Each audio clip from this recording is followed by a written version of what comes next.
Hans Niemann versus Hikaru Nakamura. Chess speaks for itself. Chess is an easy game to hate. What do I mean? Well, we're going to check out a few games between these two top players. In the first game, you are going to see why chess is a very easy game to hate. At the end, I'm going to show you the final table, the score so far between these two top players. Let's put the drama to a side, even though there's going to be a lot of drama on the board. Game 1. Niemann has white, Nakamura has black. We are going to see all these games from Niemann's perspective. We have the English opening. You want to get the bishop out to g2 to control the central square. Black now strikes with d5. Take. Knight f3. Put pressure in the center right away. You can't go e4 because this is a well-known opening trap. You just pick up the pawn. Nakamura defends the center and after castle deliberately moves the knight away from the center. b3. Why? Because you plan to put the bishop on b2, right? No, not at the moment. Knight c3. Why? Are we trying to get this bishop? No, we're going d4. Opening up the center right now. This move, is it a blunder after bishop b4? Let's check out all the arrows. The green arrows show black is attacking the center 3 times. The blue arrows show you're only defending it twice, and the red arrow, well, our knight is under attack. Bishop b2, looks like we've got to save our knight. Take, and now e4, locking up the bishop. But hang on, did I just miss something? No. In this moment, it turns out black can take in the center. You don't want to take this way, because you just get your pawn back. What if black took this way? Has Nakamura just won a pawn? No. You can see the 4 green arrows show we're going to pick up the pawn. 2 blue arrows not enough to defend it. Black might just give up the pawn in this way. So why do we do this? Because we are trying to mess up white's pawns a little bit, and then the knight is quite active. The game goes on. So let's go back a few moves. Bishop b2 played, they come off, and now e4. Locking up this bishop. The knight goes in the center, but this bishop comes in the game. f5, defend the center. But after this capture, black has very ugly pawns. When I say ugly, I just mean doubled. Can't really defend them too well. No pawn can defend them. Queen out, queen c2, put pressure in the center. h6, I don't know why. f3, breaking open the center, and also getting this bishop in the game. If we look at this situation, both bishops are actually blocked, but in different manners. You're blocked by your own pawn. Here, you are blocked by your enemy's pawn. So you probably are not just going to give it away, so the next best thing is to get your bishop in the game. Knight d5, you come in. Niemann stops it with bishop d2, e3. Looks like you're just wasting some time. But it's not a waste of time. This knight can't come into e3 anymore. Bishop now comes out to a5. One move here. One more move and white has a great position. So let's say black defends the pawn. f4, this bishop. Both bishops are just completely slicing the board. Please bear this idea in mind. In the next game, we're also going to see Niemann have a couple of bishops slicing the board. This option was not taken. f4, locking up this bishop on g2, but it does give away a pawn. But you've got to shut out this bishop. And also this knight is fantastic in the center. The rook moves, rook c1. Putting pressure on c7. You can see on the right side, the door is being closed on this bishop. Hit the queen, check, and now rook c5. Lots of arrows, let me explain. So this bishop is now really strong. The blue arrow shows you're putting pressure on d5, but also the other rook can come to c-file, and then the yellow arrow shows this bishop. You know, a few moves ago, I said it was behind closed doors. That's not true. It can come in the game. Hit the queen. Queen in the game. Double rooks. And now hit the rook. Just making sure the queen has to stay defended. c6. Very ugly move Nakamura had to make in order to defend a knight, but it's not really about that. If you don't make this move, we're coming in. 1, 2, 3. c6 played. One option here is actually bishop h3. A really cool option. You might trade queens, you might keep the queens on. If you go here, I'm not actually going to tell you what happens because it's so similar to the game. You might get the queens off, something like this. But now's your chance to pause the video to have a go, or just let the timer run. Can you find a brilliant move for white? It doesn't look like there's a way in, and that's why there is. Rook takes d5. You can't play queen takes rook, or else you lose your rook. So pawn takes. But now you come in. You hit the queen and the bishop. That's the point. Queen moves to b5, so you defend this rook and you defend this bishop. So it's all good, right? Wrong. Rook takes bishop.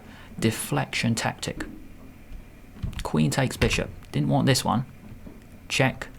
And this queen is nowhere near the king. You might be thinking, why is that relevant? Let's have a look. You take the bishop, check. And that's why. There's some traps. Nakamura. Black is down a bishop. Let's stop the queen coming in with b4. Queen takes a2. Looks like the bishop can come out. It might be game over. Now's the time. Now's the time to just take a move out, take a breather, defend this pawn, and later you can see the blue arrow. There's potential for this bishop to come in. But no, Niemann blundered with queen b5. Can you find a way in for black?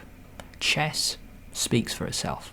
Chess is a very easy game to hate. Queen a1 check. Ouch. Only way to block is bishop f1, and now you just come in. Queen e1. It doesn't matter. White is up a bishop because the queen comes in, and then it's going to be checkmate. If there was one way, as you can see from the blue arrow, where the queen could defend the bishop, then we're good. Now just want to show you in this moment a cool defensive idea. Bishop here, and if queen here, then queen h5, just in time. Chess is tough, mate. Chess is tough. Queen here, like we saw in the game. Queen h3, just in time. Check doesn't matter. We're actually totally covered. It doesn't feel like it because black is controlling every square. I mean, one more check is mate, but everything. The bishop is being defended by the queen. So if we go back to the game, this moment is a total blunder. Check, queen in, check, block, king up, because there's no way to stop it. Niemann goes on a run. Check. But on this run, he loses the bishop. The king is flushed out. Queen f2. Everything is under attack. The pawns are going to drop. Check. And then you just take. I think that's a pretty cool finish. White resign because you just can't stop the pawn. Rook can't actually get back. Game number 2. Niemann has white. And we get the Catalan. Except there's a knight on c3. Normally we delay this knight. You might be thinking, isn't this good where white's just got another piece in the game? It's a little bit different. Black's got many options here, and one option is actually to grab the pawn. Now later, white does get a big center, but this is one way to handle the Catalan. You can see one option is c6, b5. If you play this, actually, that's an annoying move. The Catalan bishop is right in the game. You don't have time to go b5 because of this. So Nakamura actually plays a really good move, knight c6, deliberately blocking in this pawn. Rook b8, b5, as you can see from the blue arrow, is actually a very nice way to hold on to your pawn. Queen a4. Here black can take in the center, but it was not taken. Knight b4 actually stops the queen defending the pawn. You might be thinking, hang on, you just can't ignore that. Take, now what? Maybe something like this Niemann was going for. Catalan compensation. Black is up a pawn, but white has every piece in the game. Rook is going to come here, bishop is going to come here. Knight b4 played, hit the knight, hit the queen. It drops back to d1, and now knight c6. White gets the center. But what's the difference? This pawn is not on a2. So what? Knight a5. There's another entry square for black. And you can see from the blue arrow, it is b3. Bishop out, c5. Really clever move. Really, really clever move. Because when you look at bishop e3, it stops it. Except it doesn't. Take, in, hit both, rook moves, and then you come and collect. So no, really clever move by Nakamura. Niemann closes the center, take, bishop g4. If you look on the left, It's 4 against 2. White's got a passed d-pawn, but the next square is controlled. Black is doing really well. Kick the bishop, but it belongs on d3 anyway, attacking the rook. You can see from the green arrows we are losing. White is losing this pawn. Rook moves, and now knight b3. The rook is tragic on a2. It cannot move. Knight takes d5. Nakamura is in full control. Now what? The turnaround begins, just like in the first game. Turnaround coming up, even though black is totally winning here. He's collected the central pawn. Knight d2 attacks the queen. The queen moves back to d7, and this is a total blunder. Before I show you what black could have played, can you explain why this is a total blunder? Now's your chance. Pause the video to have a go, or just let the timer run. What can white play now? Using the pin, knight c4. You actually pick it back up, and everything is hanging now. If we go back to the game, the queen could have gone here, and then you can't take this. Best move is the blue arrow. We're going to take. The rook is being attacked. There's no time for queen takes bishop, so you take the pawn, and then that's attacked. Cool retreating move. Really cool retreating option for black, and black is winning. Up a pawn. Let's go back to the game. Blunder alert. Knight takes pawn. Knight d4. Really cool move, by the way. It looks like Nakamura's hung a bishop. That's not true. Check. You've hung a queen. Knight d4. Very clever move, but Niemann throws in a cleverer move. Hit the queen and the bishop. But then Nakamura hits the rook. You take the knight. Get rid of that knight. You could move the rook back. No. Take the knight. Black takes the rook, and now you move the bishop. No, you take the bishop. Double attack. Everything's hanging. The rook can take the bishop next. Rook d8. Everything is hanging. But as the dust settles, as the smoke clears, white is now going to have a knight and a bishop for the rook, as you can see from the green circles. Bishop out, but now you get out the way. Queen f3. Because black was actually threatening, I think, c4. You hit the knight and then you got a pin, but Niemann just steps out the way. Knight e5, rook up, bishop back. Why? What a strange move. This bishop is going to play the winning move. So let's see that in action. Rook d1, you stop the bishop moving, but king g2, typical move. The queen's come off. This favors the guy with knight and bishop against the rook. Rook e3, f4. This knight is very strong. Nakamura decided to take. You can take with a bishop, but I really like this move. Couple of bishops slicing the board. Do you remember in game 1? We saw this. 2 bishops, total domination. This is going to be a theme. We're going to see this in game 3 as well. And in that game, we're going to see a brilliant tactic. But by who? Rook back, g5, h4, get the pawns moving, create an opening. Then the bishops and the rook can work with each other. Swing. h-file is now open. That's the move you want. So what does white play? It's like you don't even want this pawn, so you just give it up.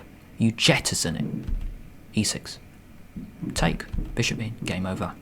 The 2 bishops slice the board. The rook is going to come in. You're going to pick up a rook. And it turns out you pick it up on the next move. Bishop b5. And then the rook can also come in to take the rook as well. Game over. Niemann has black. We get a semi-Tarrasch. Black gets the center. No, they both get the center. After this capture, black's got full control. That's not true. White strikes. Put pressure in the center. Pin the knight. Resolve the pressure, take, and now you break the pin. Bishop d7. White, as you can see from the blue arrow, you're controlling the dark squares, but black is controlling the light squares. Castle, bishop out. Like I've mentioned in games 1 and 2, Niemann has the bishop pair. Maybe this is one of his strategies in selecting openings, just based on the 3 games I've selected. Maybe he really wants the bishop pair in most of his games. Knight moves away from the center. You're putting pressure, so you defend it. but you defend it by attacking. Question the bishop. If you take, well, you can take with a pawn. The bishop retreats, and now you defend it. So we're good. Castle, bishop comes out, queen e7, rook c1, rook d8, facing the queen. Brilliant tactic coming up. Knight d4. Back. Take. You have to take with the bishop, or else you lose your a6 pawn. Knight b1. Strange move, isn't it? To put your piece back on its starting square. Couple of ideas. Blue arrow. Bishop takes pawn, and then the rook take the bishop. But also, bishop b2, the green arrow, this bishop's in the game. This bishop is really strong. Niemann actually decided to offer a trade. Huge decision, to be honest. Huge decision. Trade happened. No, it didn't. Bishop a3. Trade now happened. Take, take. Queen right in the center. Beautifully placed queen. Knight e4. Black's knight is far superior. So the knight comes back in the game. This is a terrible decision. Do not go for this trade in your own games. This bishop has a future. This bishop is really a big pawn. Can't get in the game. So do not trade. Knight g5. Also, you should not trade when you have a lone pawn, an isolated pawn in the center. You've got to keep lots of pieces on. Create some counterplay. Knight g5. Rook d1. Hit the queen. Queen e5 is a really good move, stopping the knight moving. But Nakamura actually goes in another direction, queen b4. Now this move looks good because it stops the rook moving. Pause the video now, or let the timer run. Can you find a really cool move here for black?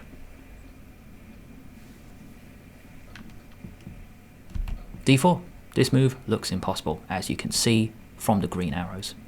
White's got it covered 3 times. Black only has 2 on it.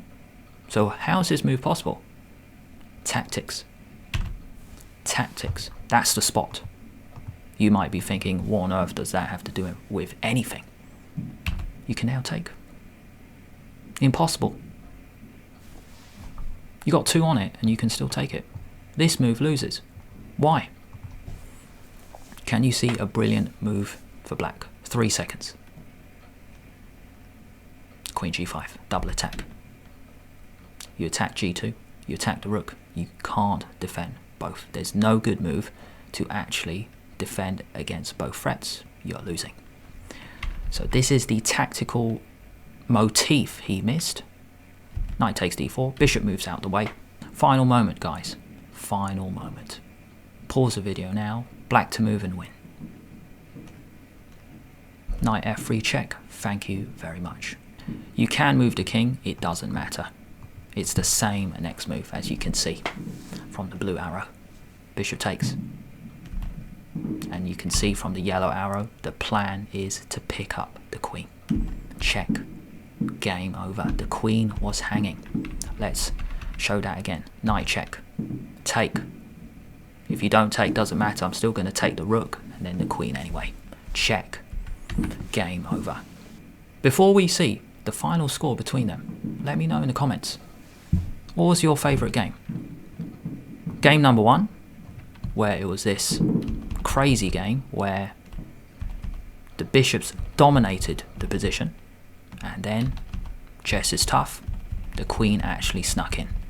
Was that your favourite game? Or was it game number 2, where Niemann sacrificed a pawn in the Catalan, built up some pressure? Nakamura played a great game here to keep the pawn, had a great position, but then blundered this move, and then went on later to get sliced, really, with the bishops. Or was it this last game where it's a nice, fast victory, which we just saw, where this brilliant move, d4, and then check, won the game? Let me know in the comments which was your favourite game. And now let's go to the score so far. Let me know in the comments, what is the score between them?